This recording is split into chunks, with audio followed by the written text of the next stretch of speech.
keturunan ulama ini, ulama ini. Itu pancingan supaya bangkit Banten, supaya bangkit Madura, supaya bangkit Nusantara itu. Kalau nggak bangkit, goblok itu. Hah? Yang bisa menyelesaikan Wali Songo, penerus, nanti saya yang menyelesaikan. Saya tobat di dua raga. Saya nggak pandang ini di media apapun, tapi menyelamatkan negara kesatuan Republik Indonesia. Jangan jadi pengacuh, jangan jadi pengacau di Ibu Pertiwi ini. Ya Allah, kami meminta dengan barokah pangkat manzilah Syekh Abdul Qadir Al-Jilani di hadapanmu. Assalamualaikum inna rahmatan. Hei malaikat tukar nakir, mas kode inna rahmatan gubron, mas kode Banten, bukakan lakal ya firman Allah. Merdekakanlah bangsa kami, umat Islam kami, Nahdlatul Ulama kami dari kebejatan, dari kesesatan orang-orang yang mengaku sebagai keturunan baginda Nabi, padahal mereka bukanlah keturunan baginda Nabi Muhammad sallallahu alaihi wasallam. Saya yakin keturunan NU yang asli bangkit. Betul atau tidak? Jangan takut. Siapa orang yang ingin selamat dari kejelekan mereka, maka hilangkan husnudzon kepada mereka bahwa mereka adalah keturunan Nabi. Siapa yang akan bertanggung jawab narasi itu? Imaduddin Usman Al-Bantani. Ya, saya siap tanggung jawab dunia akhirat, siap menjadi penjaga gawang neraka. Wis, nggak aneh-aneh saya. Orang yang bisa ditipu adalah orang yang masih husnudzon kepada penipu.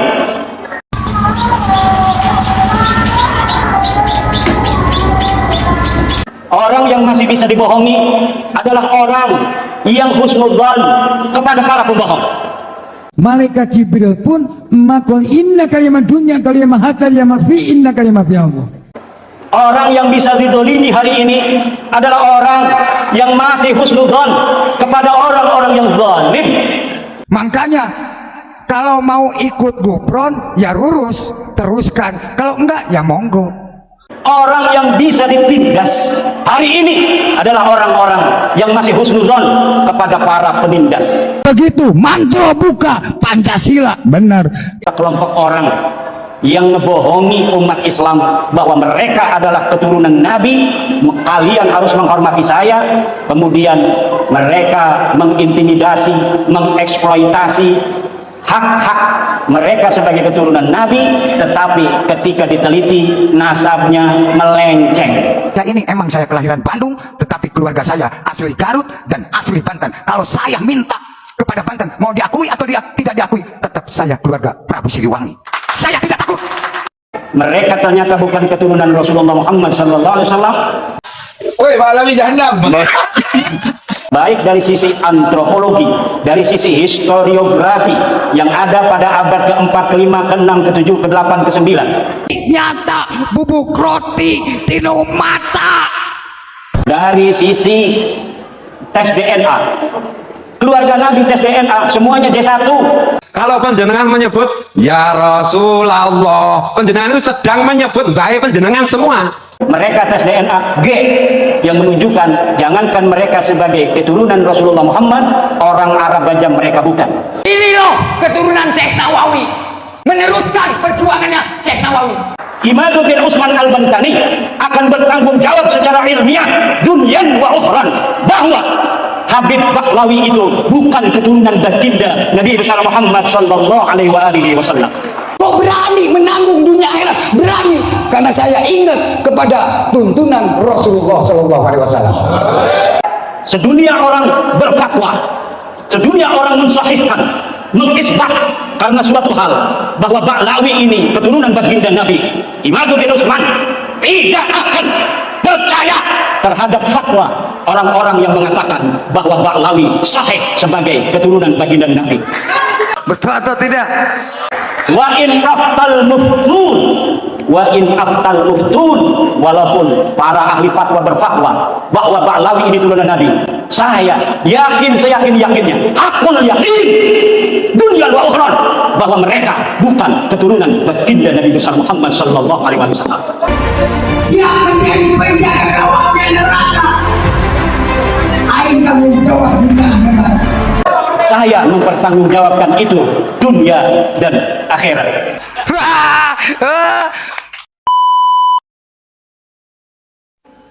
Assalamualaikum warahmatullahi ta'ala wabarakatuh. Sahabat muslimin yang dirahmati oleh Allah, pernah gak sih kita berpikir dan merenungkan ketika kita menyampaikan pendapat mayoritas para ulama, bahkan seluruh para ulama yang mengifbat, mengakui bahwa nasab Ba'alawi sambung kepada Rasulullah. Kita sampaikan pendapat Al-Imam Ibnu Hajar Al-Haytami, Syekh Yusuf An-Nabhani, Syekh Yasin bin Isa Al-Fadani, Syekh Nawawi Al-Bantani, Kiai Haji Maimun Zubair, atau Kiai Haji Hashim Ash'ari, atau ulama yang internasional, Al-Hafidh As-Sakhawi, As-Samarqandi, Sayyid Murtada Az-Zabidi, dan lain sebagainya. Semuanya ulama yang menetapkan Ba'alawi sebagai keturunan Rasulullah, kita sampaikan kepada golongan Imaduddin bin Sarman dan antek-anteknya, selalu ditolak mentah-mentah. Pernah gak sih kita berpikir kenapa sih kok ditolak? Ternyata jawabannya adalah kita dan mereka memiliki standar ilmiah yang berbeda, teman-teman. Bagi mereka, standar ilmiah adalah tes DNA, baik menetapkan nasab dekat ataupun nasab jauh. DNA kita tahu sendiri buatan orang Yahudi yang digaung-gaungkan oleh Dr. Sugeng ya, untuk menetapkan nasab harus DNA. Itu standar ilmiah mereka. Dan standar ilmiah mereka juga siapa? Seperti Syekh Al-Maqali, Inna Rahmatan Mama Gufran Al-Bantani katanya. Itu standar ilmiah mereka. Yang dikit-dikit mau tengkar dengan malaikat, dikit-dikit mau jaga neraka, dikit-dikit malaikat dimarahi. Itu standar ilmiah bagi mereka. Atau karya Imaduddin bin Sarman, semua yang ditulis oleh Imaduddin meskipun comot Google, narasi yang diambil dari Syekh Wahabi, narasi yang diambil dari Syekh Murji'ah, itu standar ilmiah bagi mereka. Jadi kita memang memiliki standar ilmiah yang berbeda. Pantes gak pernah nyambung. Gak pernah nyambung. Kita sampaikan puluhan bahkan ratusan para ulama yang menetapkan Sada Ba'alawi sebagai keturunan Rasulullah, ya mereka tolak lah. Karena mereka punya standar ilmiah yang berbeda dengan kita, teman-teman. Bagi mereka itu sudah ilmiah, tapi bagi kita tidak. Kita itu standarnya satu, ulamanya harus ahlu sunnah. 2, gak boleh nyomot-nyomot Google. 3, tes DNA harus sesuai dengan konfirmasi ulama fikih. 4, harus pendapat yang mayoritas para ulama agar lebih selamat. 5, dan lain sebagainya. Banyak. Dan itu standar kita ya. Nah, standarnya Pak Imaduddin bin Sarman dan antek-anteknya berbeda ternyata. Jadi wajar ketika selalu bertabrakan. Mereka mengatakan A, kita mengatakan B. Kenapa? Karena punya standar ilmiah masing-masing. Sampai di sini paham kan? Sekian. Wassalamualaikum warahmatullahi taala wabarakatuh.